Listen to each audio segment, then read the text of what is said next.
সেদিন রাতে বাস নিয়ে ফিরতে ফিরতে আমার অনেকটা দেরি হয়ে গিয়েছিল। সাধারণত এতটা দেরি হয় না, এবং আমি আজকে যে রাস্তা দিয়ে বাস নিয়ে বাড়ির দিকে ফিরছিলাম সেই রাস্তাটা ছিল একদম শুনশান এবং নীরব।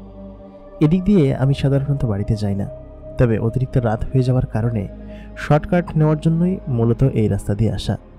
খুব বড় হাইওয়ে না, ছোটোখাটো গাড়ি ঘোড়া রাত 10টা-11টার পরে এদিক দিয়ে তেমন একটা চলে না। আমাদের উপজেলার মূল রাস্তায় উঠতে হলে এদিক দিয়ে শর্টকাট হয়, যার কারণে আজকে এদিক দিয়ে শর্টকাট মারলাম। আজকে সকাল থেকে প্রায় রাত 12:30 পর্যন্ত বাস চালিয়েছি। আমার কাজই এটা। আমার নাম মানিক, আমি পেশায় একজন বাস ড্রাইভার। বাস ড্রাইভিং করেই আমার জীবন অতিবাহিত করেছি সেই ইয়াংকাল থেকেই। এখন অবশ্য খুব বেশি বয়স তা বলবো না, তবে 13 বছর বয়সের থেকে হেল্পারি এবং 20 বছর বয়স থেকে ড্রাইভারি করে আসছি।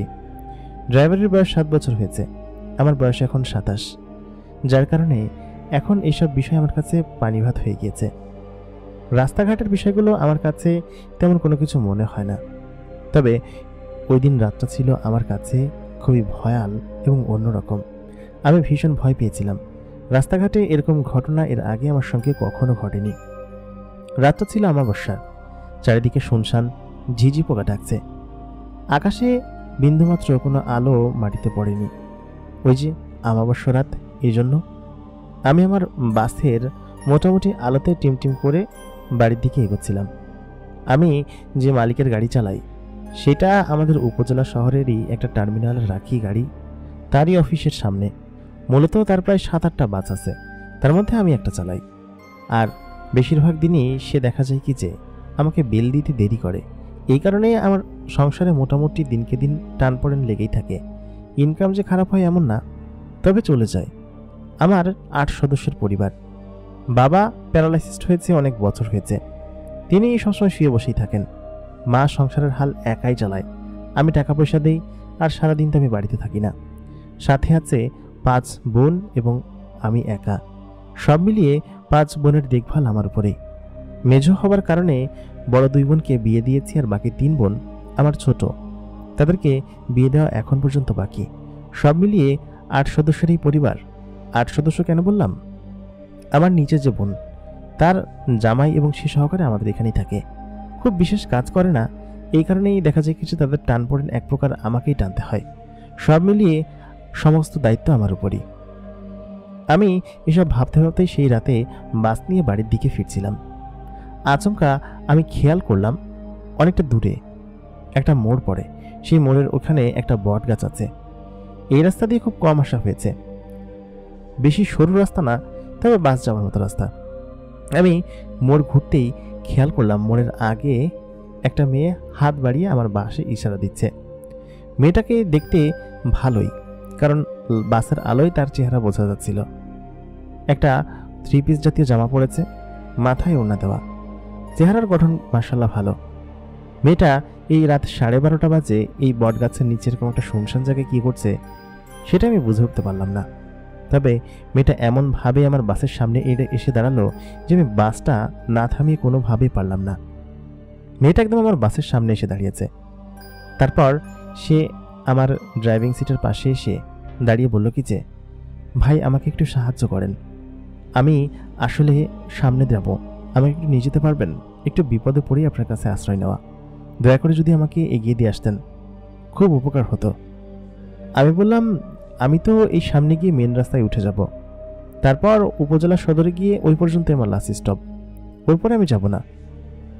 মেয়েটি তখন আমাকে খুব মায়াবতী চেহারা নিয়ে বললেন, আমি ওই পর্যন্তই যাব, আপনি যে পর্যন্ত যাবেন সেই পর্যন্তই নিয়ে চলেন, আমার অনেক উপকার হবে।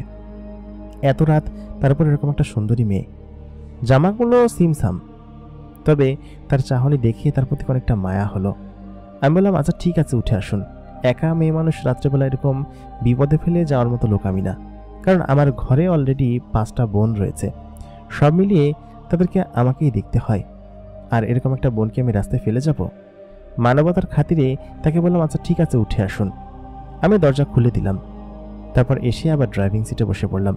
আমার সাথে যে হেল্পারি করে তাকে আমি উপজেলা সদরে রেখে এসেছি, আর আমি বাসটা এনে রাখি হচ্ছে উপজেলা সদরে। সে এসে আমার বাসের মধ্যে একটা সিটে বসে পড়ল। আমি লুকিং গ্লাসটা তার দিকে টেনে দিলাম যাতে করে তাকে দেখা যায়। মানে এত রাত্রেবেলা সে তো কোনো ডাকাত দলের সদস্য হতে পারে। দেখা যাচ্ছে কি যে পেছন থেকে এসে আমাকে হামলা করলো। এই ভয়ে আমি আয়নাটা তার দিকে দিয়ে বারবার তাকাচ্ছিলাম। সে বসেছে একটা সিটে, বোঝা যাচ্ছে মেয়েটার মনটা ভীষণ খারাপ। হাতে প্যাকেট যেতে একটা কোনো কিছু, তার ভিতরে অদ্ভুত এক জাতীয় ফুল দেখা যাচ্ছে। ফুলটা কিসের জানি না, তবে এরকম ফুলের আগে আমি কখনো দেখিনি। মেয়েটা ভীষণ ক্লান্ত মনে হচ্ছিল। সে বাসের সিটের সাথে অ্যালার্ম দিয়ে বসে আছে। আমি বাস চালাচ্ছি, মাঝে মধ্যে পেছনের দিকে তাকাচ্ছি। মেয়েটাকে দেখতে তেমন ভয়ঙ্কর না, কোনো প্রেতনিও মনে হয় না, তবে সন্দেহ তো হয়ই, কারণ যদি কোনো ডাকাত দলের সদস্য হয়ে থাকে। আর এই বাসটা তো আমার না, বাস আমার মালিকের। কোনোভাবে যদি এই বাসটা ডাকাতি বা চিন্তায় কোনো কিছু হয় তাহলে তো পুরো সংসার নিয়ে মাঠে বসতে হবে আমাকে। মাঠে কেন বললাম, রাস্তায় বসার জায়গা দিবে না কেউ। তারপর আমি গাড়িটা জোরে টানতে লাগলাম। হাইওয়েতে ওঠার পরে হাইওয়েতে উঠেছে অনেকক্ষণ। মেয়েটার সঙ্গে কথা বলবো না কি বলবো না সেটা চিন্তা করতে লাগলাম। বলেই ফেললাম, আচ্ছা আপনি কোথা থেকে এসেছেন আর এখন কোথায় যাচ্ছেন? মেয়েটি আমার কথার কোনো উত্তর দিল না। আমি আবার জিজ্ঞেস করলাম।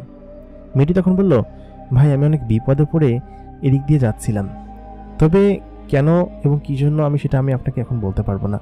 তবে আপনি আমাকে আমার বিপদ সীমানার ওই পাশে যদি নামিয়ে দিয়ে আসতেন, আপনি যে পর্যন্ত যাবেন ওর আগে যদি আমার বিপদ সীমানা পার হতে পারি তাহলে আমি আপনাকে বলে দিব, আর না হলে একটু কষ্ট করে আমাকে আরেকটু সামনে পর্যন্ত এগিয়ে দিয়ে আসতে হবে। মেয়েটার বাহানা শুনে মেজাজটি খারাপ হলো, কারণ হচ্ছে সে যেভাবে বলছে যেন আমাকে এখন তার সঙ্গে যেতে হবে। কেন যেতে হবে? আমি কি তার চাকর নাকি? আমি এখন বাসটা টার্মিনালে রেখে বাড়িতে ফিরতে হবে।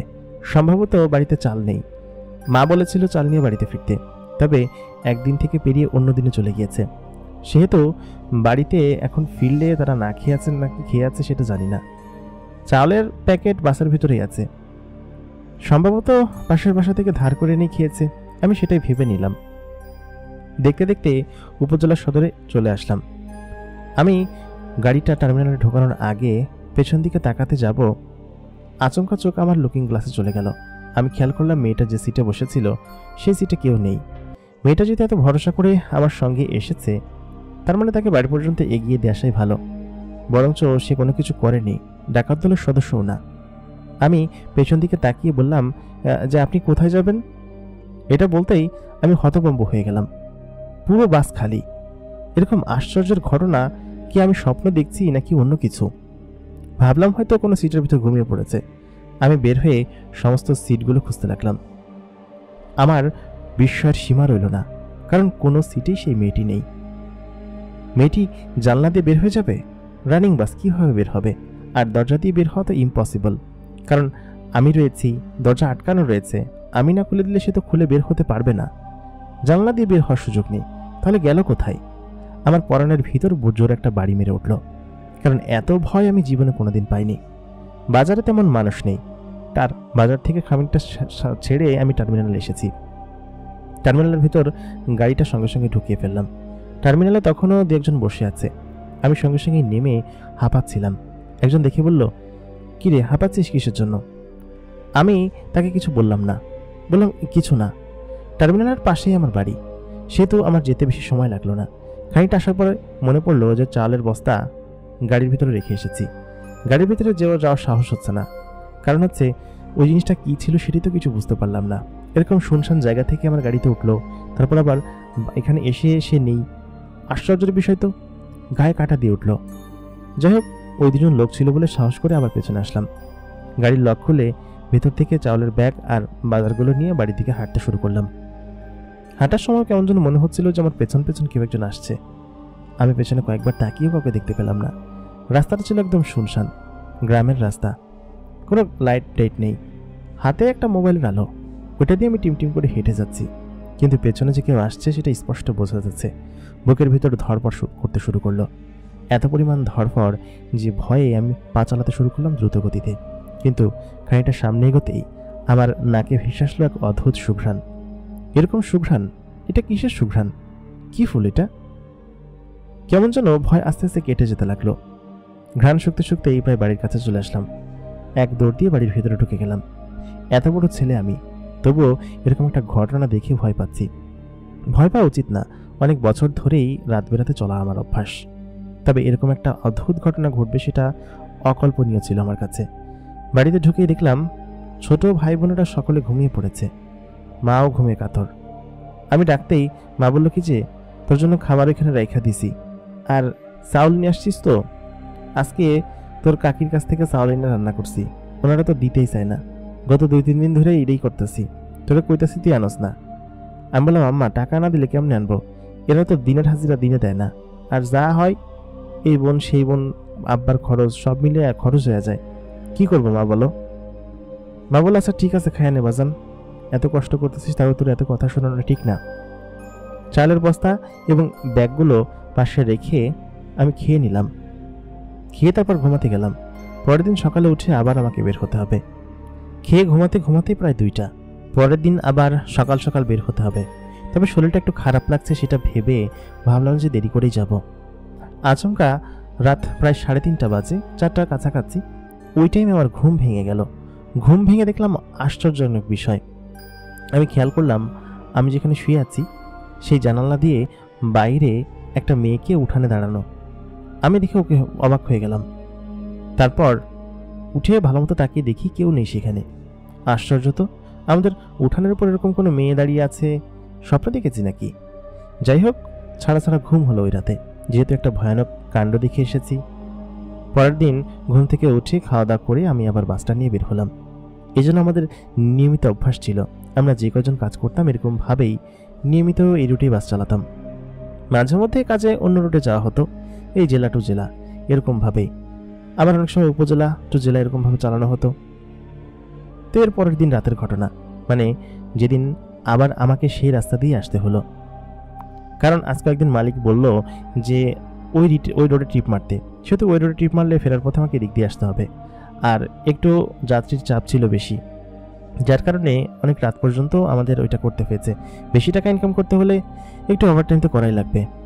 আমাদের মালিককে যে পরিমাণ টাকা দিতে হয় এর পরে যে পরিমাণ টাকা হয় সেটা আমাদের। এই জন্য হেল্পার আর আমি যুক্তি করে বেশি রাত পর্যন্ত চালাতাম, একটা বেশি টাকার জন্য। ওই যে মালিক টাকা দেয় না, বেতন ভিত্তিক করে রেখেছে, এই জন্যই মূলত সমস্যা হয়েছিল। তারপর ওই রাতে আমি যখন আবার ওই দিক দিয়ে ফিরছিলাম, ফেরার পথে আমাকে একাই ফিরতে হয়, এটাই সমস্যা। আবার সেই বদকাজটার কাছে এসে দেখলাম সেই মেয়েটি, গতকালকের যে মেয়েটি আমার গাড়ি থেকে আচমকা গায়েব হয়ে গিয়েছিল। এবার আমি ভয়ে নিজের গলা বারবার টানছিলাম, কারণ এত পরিমাণ ভয় পেয়েছি যে আমি আর সেখানে কোনো মতে দাঁড়ালাম না। মেয়েটি আজকে আমার গাড়ির সামনে ফাল দিয়ে আসলো না। আমি গাড়িটা সজোরে ওইখান থেকে ঘুরিয়ে মোড় দিয়ে তারপর পুরো হাইওয়েতে উঠে আসলাম। ছোট রাস্তা থেকে হাইওয়েতে উঠে আমার পরনে একটু পানি আসলো, কারণ হাইওয়েতে বড় রাস্তা, জোরে জোরে টানা যাবে, তাছাড়া তেমন কোনো সমস্যা হবে না। সমস্যা তো ছোট রাস্তায়, বাঁক বেশি আর জোরে টানা যায় না। আমি নিশ্চিন্তে গাড়ি চালাচ্ছিলাম। আচমকা লুকিং মিরর চোখ পড়তেই এবার আমার বুক যেন একদম জোরে ধড়ফড় করে উঠল। আমি তাল না সামলাতে পেরে গাড়িটা সামনে থাকা একটা গাছের সাথে সজোরে না কিন্তু আস্তে মেরে দিলাম। ড্রাইভার ভালো, এজন্য অ্যাক্সিডেন্ট হলো না, কারণ ভয় পেয়েছি আমি লুকিং মিররে যা দেখতে পেলাম এটা আসলে দেখার জন্য সত্যি প্রস্তুত ছিলাম না। আমি খেয়াল করলাম সেই মেয়েটি গতকালকের সেই সিটের উপর এলিয়ে বসে আছে এবং লুকিং মিররের দিকে এক ধ্যানে তাকিয়ে আছে। মেয়েটিকে দেখে ভয় পাবার কিছু নেই, তবে সে আমার গাড়ির ভিতরে কিভাবে আসলো এই রহস্যটাই আমার কাছে ছিল এক ধরনের অন্যরকম জিনিস। আমি সঙ্গে সঙ্গেই গলা টানতে টানতে মেয়েটির দিকে পেছনে ফিরে তাকালাম। আমি উঠে দৌড়ে বের হতে যাব, তখনই মেয়েটা আমাকে পেছন থেকে ডেকে বললেন, আপনি ভয় পাবেন না, দয়া করে আমি আপনার কোনো ক্ষতি করতে আসিনি, আপনি দয়া করে আমাকে সাহায্য করুন। আপনি দ্রুত গাড়িটা এখান থেকে ভাগেন, দ্রুত, না হলে আপনার এবং আমার দুজনেরই জীবনের সংশয় আছে। প্লিজ তাড়াতাড়ি, আপনাকে আমি অনুরোধ করছি, আপনি আমার উপর ভরসা রাখুন। মেয়েটি এমনভাবে এবং এমন সুরে আমাকে বলছিল যে আমি তার কথা না শুনে পারলাম না। সে যখন আমাকে বলল যে আমার প্রাণ সংশয় এবং তার মানে এখান থেকে আমাকে দ্রুত বের হতে হবে। গাড়িটা ব্যাক গিয়ারে নিয়ে রাস্তার উপর ঠিকমতো উঠিয়ে আমি জোরে টান দিলাম। গাড়ির স্পিড তখন 100-110, হাইওয়েতে 100-110 এই গাড়ির জন্য খুবই বেশি আর কি, কারণ গাড়িটা খুব একটা ভালো না। প্রায় 5-7 মিনিটের মধ্যে আমি সেই জায়গা থেকে আমাদের উপজেলার কাছাকাছি চলে আসলাম। আজকেও আমি পেছনে তাকিয়ে সেই মেয়েটিকে দেখতে পেলাম না। তার মানে সে এতক্ষণ ছিল, এবং গতকালকে যা দেখেছি এবং আজকে যা ঘটেছে, এটা সত্যি ছিল খুবই আশ্চর্যজনক, রহস্যজনক বিষয়। আমি সঙ্গে সঙ্গে বাস থেকে নেমে এক দৌড়ে বাড়িতে চলে গেলাম। গতকালকে যারা বসেছিল তারা আজকেও আমার হাব ভাব দেখে বলল, তোর কি হয়েছে? আমি হাঁপাতে হাঁপাতে ঘামতে ঘামতে বাড়ির উঠানের কাছে গিয়ে এক প্রকার বসে পড়লাম। মা তখনও জেগেছিল, রাত তখনও বেশি হয়নি, 11:30। আমি সঙ্গে সঙ্গেই বললাম, মা পানি খাবো। মা পানি নিয়ে আসলো। তারপর এসে বললো, কি হয়েছে? আমি মাকে বললাম, না তেমন কিছু না, ভয় যে ভালো মতো পেয়েছি সেটা বুঝতে পারছি। তবে মেয়েটি আমাকে এটা কেন বলল যে সে বিপদে আছে আর আমার জীবনে সংশয়? কিছুই তো বুঝতে পারলাম না। আমি ভাবলাম ওই রাস্তা দিয়ে আমি আজকে কিংবা এর পরের দিন আর কখনো আসবো না, বিশেষ করে রাত্রেবেলা। কারণ আমি যে পরিমাণ ভয় পেয়েছি, তাতে করে ওই রাস্তা দিয়ে আসতে গেলে এর পরবর্তীতে আমার অবস্থা খারাপ হয়ে যাবে, আর রাতই করব না আমি। তবে যেমনটা ঠিক তেমনটাই হলো। পরের দিনও আমার রাত হয়ে গেল ফিরতে ফিরতে। তবে আজকে যে ওই রাস্তা দিয়ে যাব না সেটা ভেবেছি। আমি সোজা এসে আমাদের জেলা সদরের যে মূল হাইওয়ে আছে, যেটা দিয়ে আমি ওই শর্টকাট মেরে উঠি, সেই হাইওয়ের একদম জেলা সদর থেকে আমি উপজেলা সদরের দিকে যেতে শুরু করলাম। আজকে হাইওয়ে দিয়ে যাচ্ছি, মোটামুটি গাড়ি আছে রাস্তায়, রাতও বেশি না, 10:30 কি 11টার কাছাকাছি হবে। গতকালকে এরকম ছিল, তবে গ্রামীণ রাস্তা ছিল। আজকে হাইওয়ে টুকটাক গাড়ি যাচ্ছে, বিশেষ করে সিএনজি জাতীয় গাড়ি। আমি টানতে শুরু করলাম। খানিকটা আসার পরে দেখলাম জায়গাটা একদম শুনশান, দুই পাশে শুধুমাত্র ফসলের মাঠ, কোনো বাড়িঘর দূর নেই। এই জায়গাটায় মাঝে মধ্যে ডাকাতি হয়, যার কারণে আমি গাড়ি অনেক জোরে টানতে শুরু করলাম। আচমকা লাইটের উপরের চোখ মারতেই খেয়াল করলাম রাস্তার ওপর একটা মেয়ে দাঁড়িয়ে আছে, এবং একটু বুঝতে বাকি রইল না এটা সেদিনকারই মেয়ে, গতকাল এবং তার আগের দিনকার। আমি মেয়েটার গায়ের উপর দিয়ে উঠিয়ে দিব সেই সাহসটা হলো না, কারণ মেয়েটা একদম রাস্তার মাঝ বরাবর দাঁড়িয়েছিল। আমি সঙ্গে সঙ্গেই ব্রেক কষে সাইড দিয়ে বেরিয়ে যাওয়ার চেষ্টা করলাম, এবং সাকসেসফুলভাবে বেরিয়েও গেলাম। কিন্তু আশ্চর্যজনক বিষয়, গাড়িটা আবার সঠিক জায়গায় নিতে, মানে মাঝখানের রাস্তায় নিতে স্পিড বাড়ল, কিন্তু আমার চোখ আটকে গেল আমার গাড়ির ভেতরে থাকা মিররে। আমি দেখলাম মেয়েটি আজকেও সেখানে উঠে বসে আছে। আমি আজকে চিন্তা করলাম, মেয়েটির এই রহস্য আমি উদ্ঘাটন করেই ছাড়ব। সে কিভাবে আমার বাসের ভিতরে আসে এবং কিভাবে বাস থেকে বেরিয়ে যায়? এটা তো কোনো স্বপ্ন না, অথবা কোনো হ্যালোসিনেশনও না। তাহলে এটা কিভাবে হচ্ছে? কিছুই তো বুঝতে পারছি না। আমি সজোরে গাড়ি চালাতে শুরু করলাম। মেয়েটিকে আজকে কোনো প্রশ্ন করলাম না, সেও আমাকে কোনো প্রশ্ন করলো না। আমি চিন্তা করলাম যে আজকে উপজেলা শহরে ঢোকার আগেই আমি মেয়েটিকে প্রশ্নবিদ্ধ করব। উপজেলা শহরে ঢোকার 2-3 কিলোমিটার আগে এক বাড়ির কাছে পাশে একটা মসজিদ আছে, মসজিদের আলো জ্বলছে। আমি সেখানে দাঁড়িয়ে পড়লাম। মেয়েটি আজকে বাস থেকে যায়নি। আমি লুকিং গ্লাসে খুব কড়াভাবে নজর রেখেছিলাম। আমি গাড়িটা থামিয়ে মেয়েটিকে জিজ্ঞেস করলাম খুব সাহস নিয়ে, আর আজকে হুজুরের দেওয়া একটা তাবিজও আমার সঙ্গে ছিল। আমি জানি এটা কোনো মানুষ নয়, এটা নিশ্চয়ই কোনো অশ্বরেরই আত্মা বা এরকম কোনো কিছু, যে কিনা আমার পিছু নিয়েছে। তবে এটা বুঝতে আমি পারছি না যে আমার পিছু নিয়ে সে আমার বাড়ি পর্যন্ত কেন যায় না, অথবা আমার কোনো ক্ষতি কেন করে না, বা টার্মিনালে যাওয়ার আগে সে কেন আমার এখান থেকে চলে যায়। আমি সবগুলো প্রশ্ন নিয়ে তাকে বললাম কি যে, আপনি কে সত্যি করে বলুন, এবং কেন আমার পিছু নিয়েছেন? আমি জানি আপনি কোনো মানুষ নন, আপনি নিশ্চয়ই কোনো অশরীরী আত্মা বা পেতনি। মেয়েটার মুখ এতক্ষণ পর্যন্ত গম্ভীর ছিল, কিন্তু আমার কথা শুনে সে অনেকটা হেসে দিল, এক প্রকার অট্টহাসির মতো। মানুষের হাসি যত সুন্দর হয়, অট্টহাসি হাসলেও সেটাই মেয়েটাকে না দেখলে বোঝা যেত না। মেয়েটা খানিকক্ষণ হেসে আমার দিকে তাকালো। মেয়েটা দেখতে আসলে অদ্ভুত সুন্দর, তার দিকে তাকালে যেন চোখ ফেরানো যায় না এরকম। আমি তখন তাকে জিজ্ঞেস করলাম, আপনি হাসছেন যে? মেয়েটি তখন বলল, আপনার অবজারভেশন ঠিক আছে যে আমি কোনো মানুষ না, কিন্তু তাই বলে আমি যে কোনো পেতনি অথবা প্রেতাত্মা এরকম কোনো কিছু না, আপনি ভুল ভাবছেন।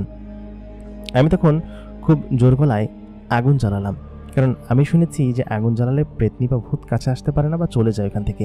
আর মসজিদের সামনে এই জন্য দাঁড়িয়েছি যে মসজিদ হচ্ছে পবিত্র জায়গা, এখানে ওই সব জিনিস আসবে না। কিন্তু মেয়েটি ওইখান থেকে সরছিল না, আমার দিকে এক ধ্যানে তাকিয়েছিল। আচমকা মেয়েটির চোখ একদম গাঢ় নীল বর্ণ হয়ে গেল, এবং সে ওখানে উঠে দাঁড়ালো। তাকে দেখে আমি বললাম, খবরদার আমার সামনের দিকে এগিয়ে আসবেন না, তাহলে কিন্তু আগুন দিয়ে পুড়িয়ে দেব। মেয়েটি তখন বলল, আপনি আমাকে আগুন দিয়ে কি পোড়াবেন? আমি নিজেই তো আগুনের তৈরি। এই কথা শোনার পর আমি ভয়ে যেন শিউরে উঠলাম। তারপর খানিকক্ষণ পরে আমার মাথায় আসলো আগুন দিয়ে তৈরি একমাত্র জিন। আমি তখন তাকে কাঁপা কাঁপা কণ্ঠে বললাম, আপনি কি একজন জিন তাহলে? মেয়েটি তখন বলল, এবার বুঝতে পেরেছেন। হ্যাঁ, আমি একজন জিন, এবং আপনাকে অসংখ্য ধন্যবাদ। এই 3 দিন আপনি আমার অনেক উপকার করেছেন, এর প্রতিদান আমি আপনাকে দিব। আজকে আসি, আমাকে খুব দ্রুত যেতে হবে। তাই বলে আমার চোখের সামনে থেকে একদম আমাকে অবাক করে দিয়ে রহস্যজনকভাবে যেন হাওয়ায় মিলিয়ে গেল। আমি শুধুমাত্র দেখলাম একটা সাদা ধোঁয়া, তারপর সমস্ত কিছু কেমন যেন ধোঁয়াশা, এবং বাতাসের মধ্যে এক ধরনের গরম ভাব।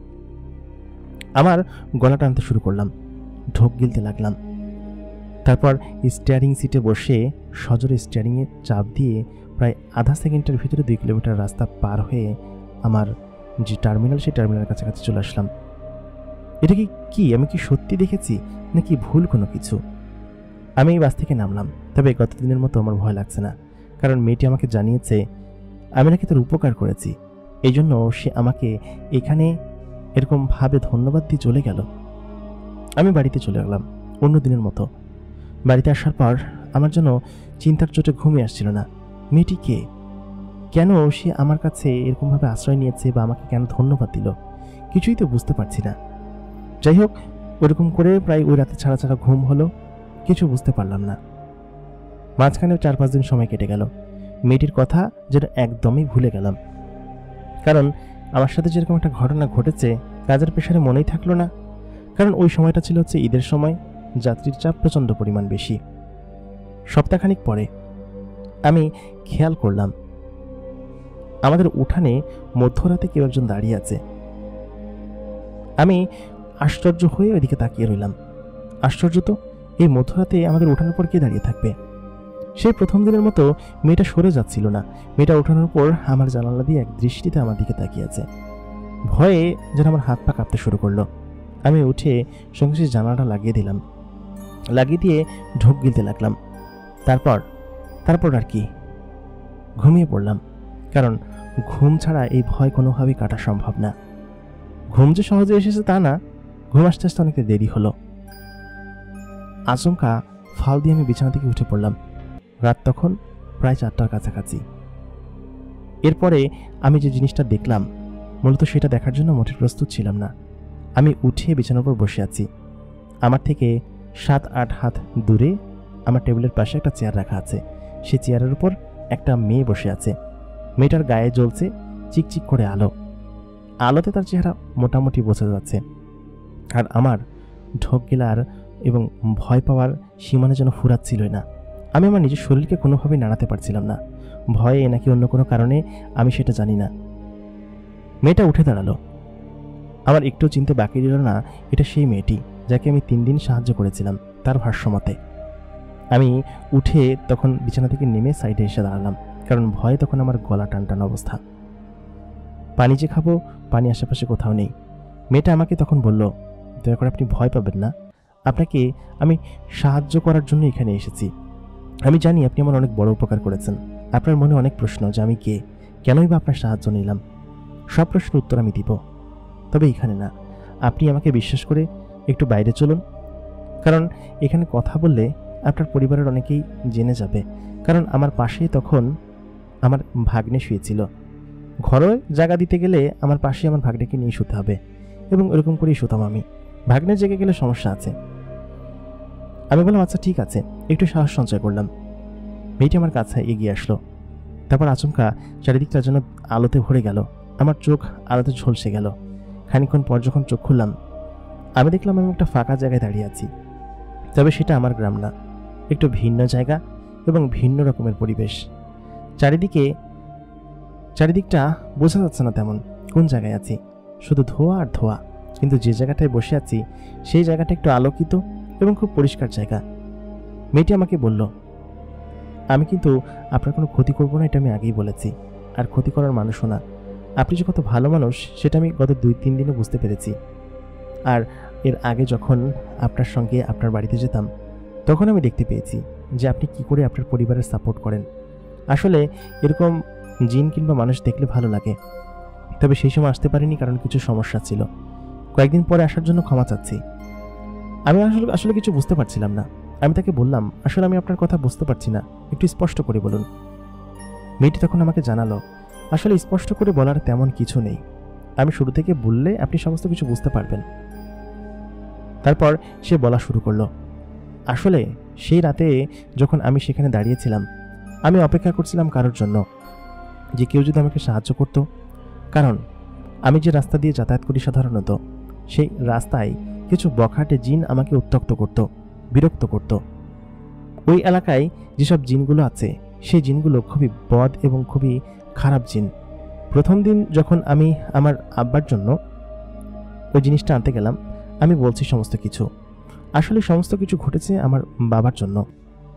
আমার বাবা হঠাৎ করে ভীষণ অসুস্থ হয়ে পড়েন। অসুস্থ হয়ে যাওয়ার পর আমাদের এখানকার যে কবিরাজ আছে, যেনারা চিকিৎসা করেন, তেনারা আসলেন। আসার পর আমার বাবাকে দেখে তারা বললেন যে ইনি গুরুতর অসুস্থ, এনাকে কিছু টোটকা খাওয়াতে হবে। সেই টোটকা যদি আনতে পারেন তাহলে এনাকে বাঁচানো যাবে, অন্যথায় এনাকে বাঁচানো সম্ভব নয়। আমাদের গোষ্ঠীর কেউই সেই জায়গায় যেতে রাজি হলো না, বিশেষ করে যেসব ছেলে জিনরা ছিল কেউই না। আমার বাবা তো সেহেতু আমাকেই সেখানে যেতে হলো। আমরা যেখানে বসবাস করি সেখান থেকে ২৬ মাইল উত্তরে একটা জায়গা আছে। সেই জায়গায় এক ধরনের বিশেষ ফুল পাওয়া যায়। ওই ফুলের রস যদি ৩ দিন বেটে আমার বাবাকে খাওয়ানো হয় তাহলে আমার বাবা বেঁচে যাবেন। এটাই সেই কবিরাজের কথা। এবং প্রথম দিন আমি আমার সেই কবিরাজের কথা এবং বাবাকে বাঁচানোর উদ্দেশ্যে সেখানে যাত্রা করি। জায়গাটা ছিল অনেক দূরে। ২৬ মাইল জায়গাটা কম মনে হলেও আমার জন্য খুব দূর ছিল। প্রথম দিন চীনে সেখানে যেতে বেশ খানিকটা রাত হয়ে গেল। রাত বলতে আমরা তো সাধারণত রাতের বেলায় যাতায়াত করি, তবে আমি দিনের বেলা গিয়েছিলাম। আমাকে সতর্ক করেছিল সেই কবিরাজ যে এদিক দিয়ে যাওয়ার পথে কিছু খারাপ জিনিস সম্মুখীন হবা তুমি, তবে তুমি পারবা না। আমি সেই কবিরাজকে বলেছিলাম আমি পারবো। সেই কবিরাজ জিন আমাকে এই কথা বলার পর আমি সেখান থেকে সেই ফুল আনতে যাই এবং ফুল নিয়ে সফলভাবে আমি ফেরতও আসি। কিন্তু উনি আমাকে যে ভয়টা দিয়েছিলেন সেই ভয়টা আমি পাচ্ছিলাম। আমি যে বটগাছের নিচে বসেছিলাম, আপনি হয়তো যেদিনকে আমাকে প্রথম দিন এখানে দেখেছেন, ওই জায়গা পর্যন্ত এসে বেশ খানিক্ষণ বসেছিলাম এবং আমি অপেক্ষা করছিলাম কারোর জন্য যে আমি কেউ আমাকে সাহায্য করুক। কিন্তু অত রাত্রেবেলা সাধারণত এদিক দিয়ে কোনো মানুষ যাতায়াত করতো না। আর অন্য কোনো মানুষকে আমি বলবো আসলে মানুষ কীরকম হয় সেটা আমার জানা ছিল না, বা মানুষের দুনিয়ায় এর আগে আমি কখনো আসিনি। শুধুমাত্র আমার আব্বাকে বাঁচানোর জন্য ওই দিন এসেছিলাম। আমি খেয়াল করলাম যে বটগাছের ওই প্রান্ত যদি আমি পার হই তাহলে সেই বখাটে জিনেদের এলাকা পড়ে, যারা কিনা আমার ক্ষতি করতে পারত অথবা অনেক ধরনের অনেক কিছু করতে পারত। আসলে ওরা তো ভালো না। পরে দেখা যেত আমি যদি না থাকতাম আমার আব্বা নিশ্চিত মারা যেত। যদি অন্য সময় হতো যে ওরা আমাকে ক্ষতি করার চেষ্টা করবে তাহলে আমি ওদিক দিয়ে যেতাম, কিন্তু আমার আব্বার ওষুধ তো বোঝাতে হবে। এই কারণে আমি এখানে অপেক্ষা করছিলাম যে কোনো মানুষ যদি আমাকে সাহায্য করে। তো আমি খেয়াল করলাম যে আপনি আসছেন ওই রাত্রেবেলা, আর বিশেষ করে আপনাকে চয়েস করার কারণ একটাই, আপনার হাতে আয়তাল কুরসি এবং কালেমার সম্বলিত ওই তাবিজই আমাদেরকে রক্ষা করেছে। আমি খুঁজছিলাম যে এরকম কোনো নেককার আল্লাহর বান্দা যে কিনা আমাকে সেভ করতে পারবে। আপনাকে আল্লাহ মিলিয়ে দিল। তারপর আমি আপনার কাছে সাহায্য চাইলাম, আপনি আমাকে সাহায্য করলেন। আমি ভেবেছিলাম আপনি আমাকে সাহায্য করবেন না, কিন্তু প্রথমবার আপনি মেনে নিলেন। আমি ওদেরকে বেশ ভয় পেয়েছিলাম। আপনি যদি জিনগুলোর মতো হন খারাপ অথবা আমার ক্ষতি করার চেষ্টা করেন, যদিও আপনি চাইলেই আমার ক্ষতি করতে পারতেন না, কারণ আমি একজন জিন, আমি চাইলে যে কোনো সময় দৃশ্যমান এবং অদৃশ্য হতে পারি এবং যে কোনো কিছু করতে পারি। তবুও কেন যেন ভয় লাগছিল। কিন্তু আপনি আমাকে আশ্বাস দিলেন এবং আপনি যে পর্যন্ত আসবেন সেই পর্যন্ত আমি আসলাম, মানে আমার বিপদসীমা পার হলাম। সেদিন কি আপনাকে না বলেই ওইখান থেকে আচমকা গায়েব হয়ে গিয়েছিলাম, এটা আমার ভুল হয়েছে। আপনাকে যদি আমি বলে নেমে যেতাম তাহলে হয়তো আপনি আমাকে এই প্রশ্নগুলো করতে পারতেন না, অথবা আপনার সঙ্গে এরকমভাবে দেখাও হতো না। কিন্তু পরের 2 দিন তো আপনার কাছ থেকে সাহায্য নিতে হবে। সেজন্য আমি ওই দিনকে ওইখান থেকে চলে গিয়েছিলাম, আর খুব তাড়ার মধ্যে ছিলাম, তো এই জন্য আপনাকে বলতে পারিনি। তবে আমি বুঝতে পেরেছিলাম যে আপনি নিশ্চয়ই অবাক হয়েছেন এবং ভয় পেয়েছেন। আমি আপনাকে ভয় দিতে চাইনি। এর পরের দিন যখন আপনি আমাকে সেখানে দেখে আমাকে না নিয়েই চলে যাচ্ছিলেন, আসলে আমার তো কিছু করার ছিল না। আমাকে তো আপনার বাসে উঠতেই হবে এবং আপনার সঙ্গে যেতে হবে, না হলে যে আমি ওদের সম্মুখীন হব এবং ওরা আমাকে মেরেও ফেলতে পারবে। সে কথা ভেবে আমি আপনার বাসে আপনার অনুমতি ছাড়াই, আমি যেহেতু জিন, আমি যে কোনো দিক দিয়ে যেতে পারি, আমি উঠে পড়লাম। আপনি আমাকে দেখে ফেললেন, কারণ আপনাকে না দেখিয়ে আমি আসলে যেতে পারতাম না। আমি যদি জিনের রূপ ধারণ করে যেতাম তাহলে ওরা টের পেয়ে যেত আর আপনারও ক্ষতি করতে পারত।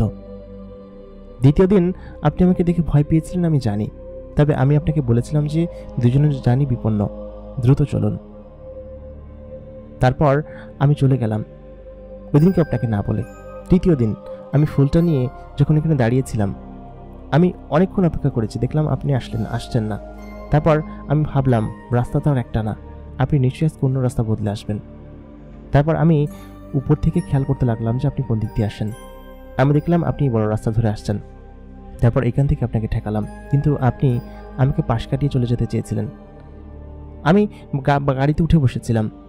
আমি জানতাম যে আপনি ভয় পাচ্ছিলেন প্রচণ্ড পরিমাণ, এবং এই 3 দিনই আমি ফুল দিয়ে এসে আপনার বাড়ি পর্যন্ত গিয়েছি এবং আপনার বাড়িতে দেখেছি যে কী পরিস্থিতি।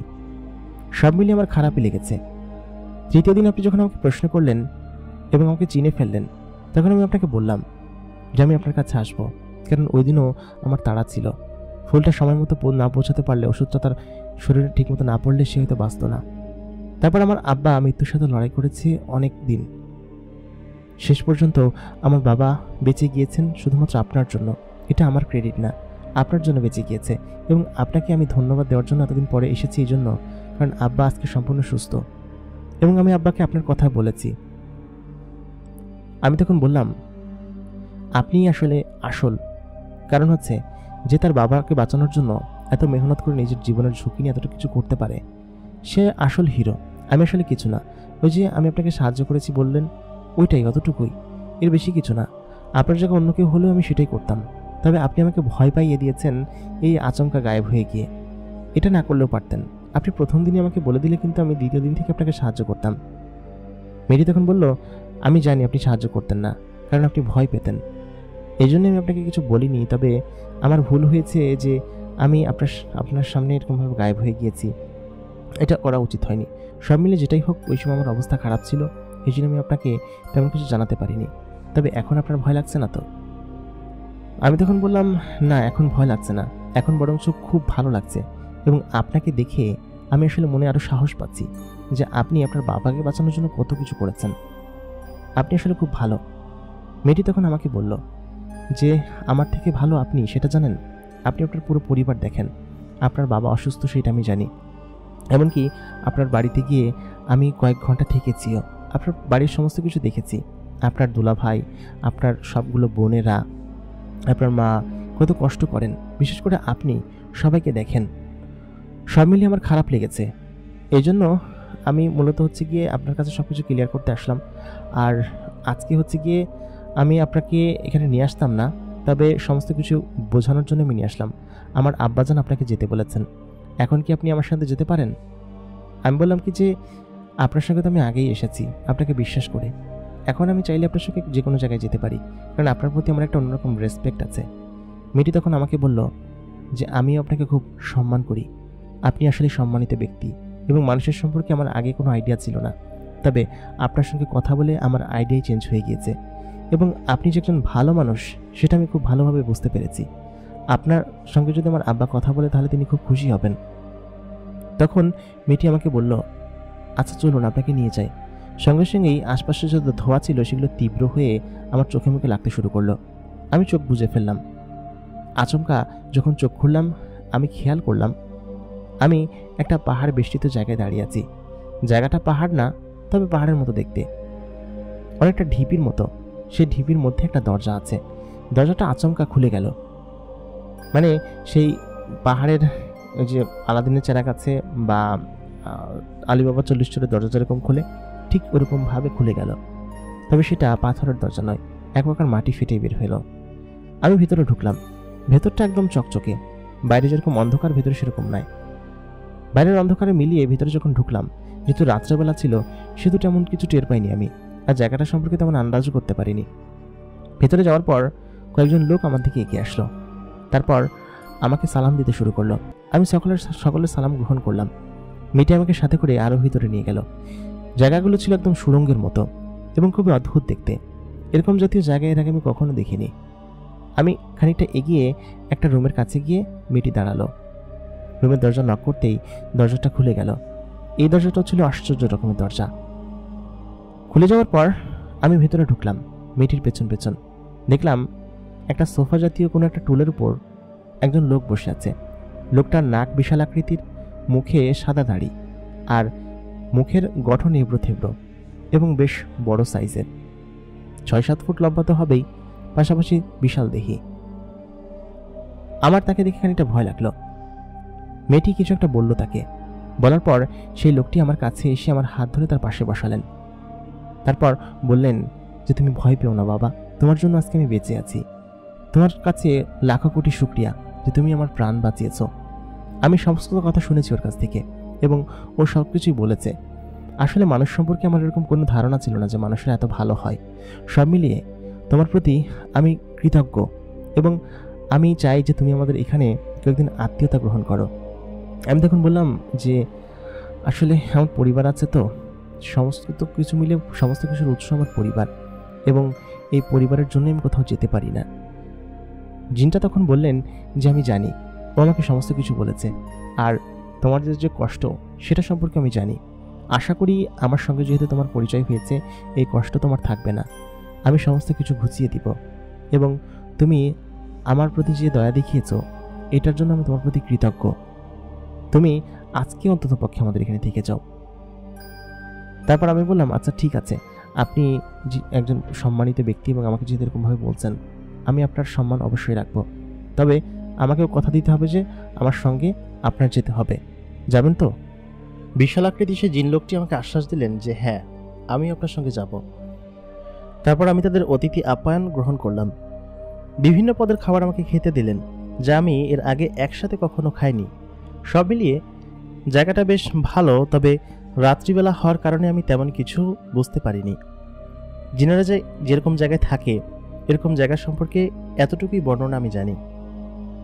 সকাল হওয়ার পূর্বেই তেনারা আমাকে বাড়িতে দিয়ে গেলেন এবং বললেন কয়েকদিন পরে সময় করে তারাও আসবেন। আমি তাদেরকে সাহায্য করতে পেরে বেশ খানিকটা আনন্দিতই বোধ করেছিলাম, কারণ তাদেরকে সাহায্য করতে পারা একটা ভাগ্যের ব্যাপার এবং তারা হয়তো সকলকে দেখাও দেয় না। মাঝখানে বেশ কয়েকদিন সময় কেটে গেল। আচমকা এক সন্ধ্যার দিকে আমি বাড়িতে ফিরছিলাম। আমি খেয়াল করলাম সেই একই জায়গায় যেখান থেকে প্রথম দিন সেই মেয়েটির সঙ্গে আমার দেখা হয়েছিল, সপরিবারে সেখানে দাঁড়িয়ে আছে। তাদের পরিবারের সদস্য বেশ কয়েকজন। তারা একে একে আমার বাসে উঠে আসলেন এবং আসন গ্রহণ করলেন। তাদেরকে দেখে আজকে আমার একটুও ভয় লাগছে না, কারণ তারা আমার পূর্ব পরিচিত এবং প্রথম দিনের মতো ভয়ানক সেরকম রূপ নিয়েও আমার সামনে আসেনি। আমি তাদেরকে নিয়ে বাড়িতে চলে আসলাম। আচমকা তারা এভাবে আসবে ভাবতে পারিনি, যার কারণে বাড়িতে রান্নাবান্নার ব্যবস্থাও তেমন হয়নি। কিন্তু বাড়িতে ফিরে আমি আশ্চর্য হয়ে গেলাম, কারণ বাড়িতে তখন অনেক পদের খাবার রান্না করা ছিল এবং মা জানালো কয়েকজন লোক এসেছিলেন এবং তেনারা নাকি তোর পক্ষে থেকেই এসে এখানে দাওয়াত খেতে আসবেন সেটাই বলল, এবং বলল যে তুই নাকি পাঠিয়েছিস, এই জন্য বাড়িতে বেশ ভালো রান্নাবান্না হয়েছে। তেনারা যা যা খান সেসব জিনিসপাতি দিয়ে গিয়েছে এবং তেনাদের লোক এসেই রান্না করে দিয়ে গিয়েছে। এরকম আশ্চর্যজনক ঘটনা একমাত্র সাক্ষী আমিই ছিলাম। যাবার সময় তেনারা আমার হাতে 2টা পোটলা দিয়ে গেলেন এবং বললেন, জীবনে যদি কখনো কোনো সমস্যা হয় তাহলে আমাদেরকে স্মরণ করবে, আর আশা করি এতে যা আছে তাতে তোমার বাকি জীবনটা পরিবার নিয়ে ভালোই কেটে যাবে। তারপর তেনারা আমার সামনে গায়েব হয়ে গেলেন। আমার পরিবার এই বিষয়ে এখন পর্যন্ত তেমন কিছুই জানে না, তবে সেদিনের পর থেকে আমাদেরকে আর পেছনের দিকে ফিরে তাকাতে হয়নি। তার ভিতর ছিল বেশ কয়েকটা স্বর্ণের মুদ্রা। এরকম মুদ্রা এবং এ জাতীয় স্বর্ণ এর আগে আমি কখনো দেখিনি। সম্ভবত আগেরকার আমলের কোনো রাজা বাদশার কোনো স্বর্ণ মুদ্রা হবে। সেগুলো বিক্রি করে বেশ ভালোই টাকা পেয়েছিলাম, তবে যেহেতু স্বর্ণগুলোর কোনো উৎস ছিল না সেহেতু কম মূল্যে বিক্রি করতে হয়েছিল আমাদের এলাকার এক শেখটার কাছে। সব মিলিয়ে আমার জীবনটা ওই দিনকের পর থেকেই বদলে গিয়েছিল এবং আমি সেই পেশা থেকে ছেড়ে অন্য একটা পেশায় ব্যবসা শুরু করি এবং পরিবার পরিজন নিয়ে এর পরবর্তীতে এখন সুখেই আছি। প্রিয় দর্শক, আমাদের আজকের ঘটনাটি আপনাদের কাছে কেমন লাগলো কমেন্ট করে জানাতে ভুলবেন না। এতক্ষণ কণ্ঠে আমি আরজি ইমরান আপনাদের সঙ্গে ছিলাম এবং আপনারা দেখছেন ভূত বাক্স বাই আরজি ইমরান। গল্পগুলো কেমন লাগছে কমেন্ট করে জানাতে ভুলবেন না। আপনাদের কাছে যদি কোনো ঘটনা থাকে আমাদেরকে লিখে জানাতে পারেন। আমাদের ইমেল অ্যাড্রেস এবং ফেসবুক পেজের ঠিকানা ভিডিও ডেসক্রিপশনে দেওয়া থাকবে। আমাদের চ্যানেলটিকে সাবস্ক্রাইব করতে ভুলবেন না। দেখা হবে পরবর্তী এপিসোডে। ততক্ষণ পর্যন্ত সবাই ভালো থাকবেন, সুস্থ থাকবেন।